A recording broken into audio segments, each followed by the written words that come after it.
you all to this, our fourth public dialogue event organized by the Living Reconciliation Forum. The Living Reconciliation Forum is a collaboration we initiated last year with my colleague from the Faculty of Law, Professor Yaku Bernard Nodier, and the Director of the Institute for Justice and Reconciliation, Dr. Fanny Dutoit. It is a collaboration that extends our work beyond our scholarly interests. It is an important part of our identity as socially engaged scholars. Our collaboration with the IJR on these public dialogues dates back to 2004, when Chris van der Merwe and I started the first Faculty of Humanities public dialogue events at UCT, which we hosted until August 2008. As members of the executive board of the IJR, the Institute for Justice and Reconciliation, Yaku Bernard Nodier and I joined forces with IJR to continue the tradition of public dialogue that the IJR has been involved in and doing so well since the end of the Truth and Reconciliation Commission process. In organizing these public dialogue events, we are motivated by a profound commitment to create an environment in which all voices count.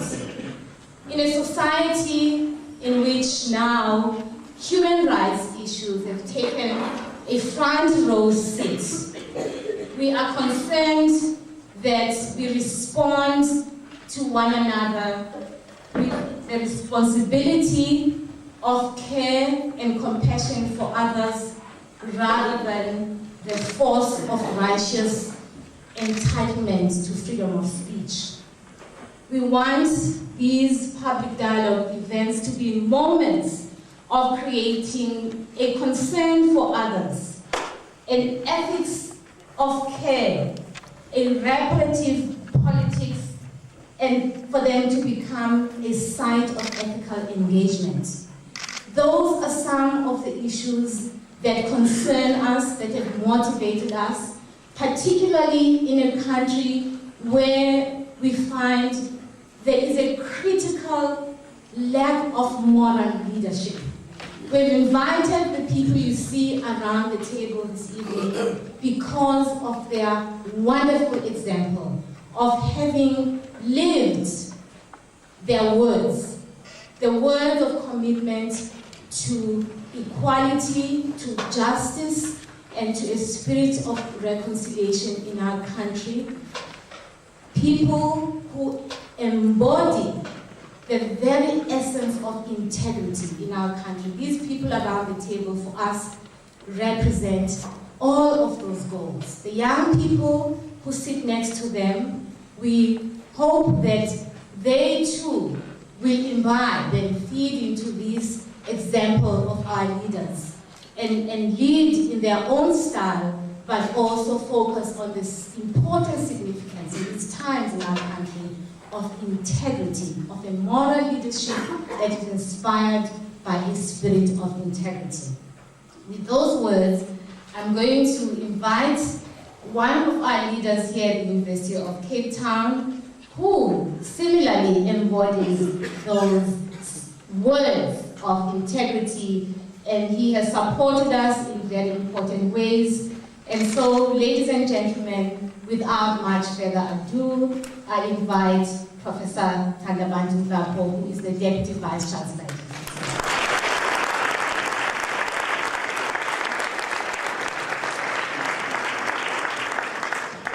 Thank you very much.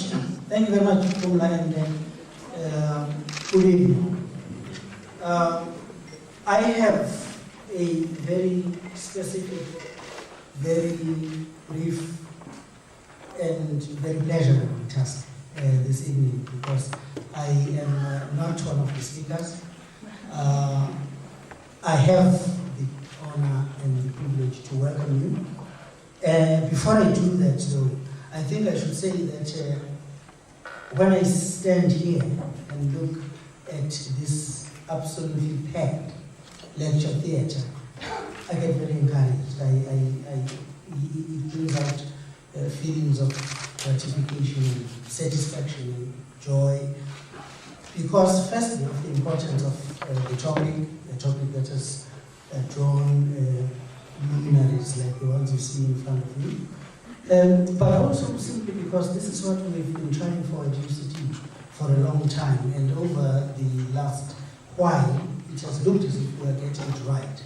Namely, the idea of realizing the dream to marry scholarship with social responsiveness, and to take the academic project to everybody and to society at large. And for that, thank you very much for coming. But back to the welcome. You are indeed very welcome. I do this welcome on behalf of the Vice Chancellor in the University of Cape Town. It is very close to the corporate heart of UCT to have these public dialogues take place either at UCT or further afield in the community. And so I want to give you no doubt that you are welcome to this event, and that we hold your presence here very highly. I should say that in an invitation list that went out far and wide, there are here a mix of people who responded to the invitation, the staff of UCT, the students of UCT. I would like to acknowledge a few, though, of the people in the room, starting with the chairperson of council, who is here with us, Bishop Emeritus Luna. I would like to say thank you to members of the diplomatic community who have taken participation at UCT events to heart. These in the room tonight include the Consul General of Switzerland, the Acting Consul General of the USA, and the Consul General of Colombia. And we look forward to a wonderful enriching experience. Thank you very much.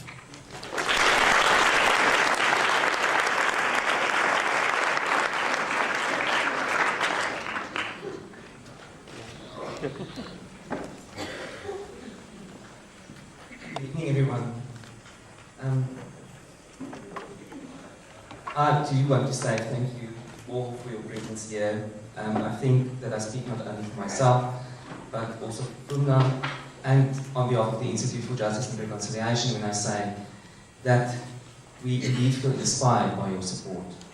I want to thank especially Pumna for working so tirelessly to bring about this evening under the signifier Living Reconciliation.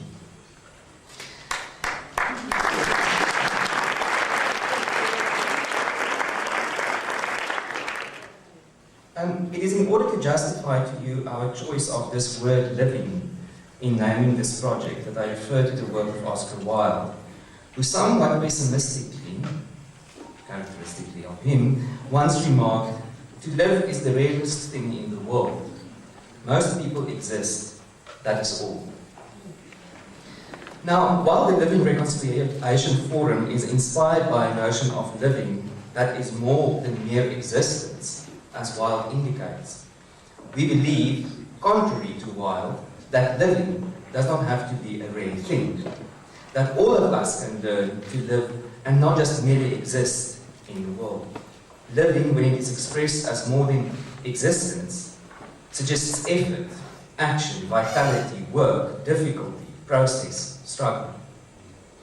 And it is not mere coincidence that this word imposed itself upon us, standing next door as it does to the word reconciliation. For is it not true that when we talk about reconciliation, we are essentially naming this difficult but vital activity or event to which the notion of living already refers? The Living Reconciliation Forum hopes to revitalize the national debate on reconciliation, restitution and forgiveness by creating regular opportunities for public dialogue and other events that will contribute to and nurture the life or the living of reconciliation in South Africa. This current manifestation of the collaboration with the IJR was informally established, as Puma mentioned, in 2009, as part of our concern that the scholarly work on reconciliation and reparation was at risk of becoming perceived in social society as too far removed from its concerns and other socially responsive needs in South Africa. Our motivation for establishing this collaboration thus also involves an effort to reconnect academic scholarship on reconciliation and reparation with current debates in civil society, to which the IJR, of course, is very close, while emphasizing the continuing need for reconciliation and reparation, but noting with concern that these debates have more and more become couched in terms of taxonomies that would encourage violence and vengeance. In order to nurture the connection between academia and civil society in providing this context, we thought that it was necessary to again raise awareness in civil society about the need for specifically peace-driven dialogical processes of healing, while emphasizing the crucial importance of both symbolic and material reparation. Reparation, therefore, that is truly reparative, and that does not just further divide South Africa along racial lines. We are not claiming that these efforts to bring about reconciliation through reparation are totally absent in our society. On the contrary, those of you who attended the first series of Living Reconciliation events will recall the strong emphasis on the project at Soames Delta in Stellenbosch as an exemplar of living reconciliation through symbolic and material reparation. Now, in order to contribute to the understanding of this project's emphasis on reparation within the larger reconciliation context in South Africa, I want to briefly take us back to the famous post-annal of South Africa's interim constitution of 1993. When the apartheid government effectively voted itself out of power by enacting this constitution, it established as national law the words of this post-annal. Here is an extract from it. Quote, "The pursuit of national unity, the well-being of all South African citizens, and peace require reconciliation between the people of South Africa and the reconstruction of society. The adoption of this constitution lays the secure foundation for the people of South Africa to transcend the divisions and strife of the past. These can now be addressed on the basis that there is a need for understanding but not for vengeance, a need for reparation but not for retaliation, a need for Ubuntu but not for victimization." The post-annal continued famously so to provide for the granting of amnesty in respect of deeds associated with political objectives and committed in the course of the conflicts of the past. It ended with these words: "With this constitution and these commitments, we, the people of South Africa, open a new chapter in the history of our country." You will recall that the civil and criminal amnesty provisions of the Act were challenged in the Constitutional Court by, amongst others, members of the legal family. The basis of the constitutional challenge was that Section 22 of the Interim Constitution granted everyone the right to have justiciable disputes settled by a court of law or other independent forum. The Constitutional Court held that as a right in the Bill of Rights, the Section 22 right could be, and indeed was, justifiably limited by a provision of the Constitution itself, being the post-annal, which the Court confirmed has the status of law. The Court's judgment thus provided famously the force of law to the amnesty dispensation contemplated in the TRC Act. And so the Amnesty Committee lawfully acquired the power to grant amnesty to applicants who met the criteria for disclosure and political motivation. However, when one looks closely at the Constitutional Court's judgment, it clearly emphasized that the post-annal of the Interim Constitution described amnesty as but one of the measures to advance reconciliation and reconstruction. In this regard, the Court was at pains to point out that the justification for the admittedly far-reaching amnesty contemplated in the TRC Act was that it incentivized perpetrators to disclose the truth which the victims sought so desperately to know. Yet, the Court also held that the post-annal must be read holistically as expressing, as what it says,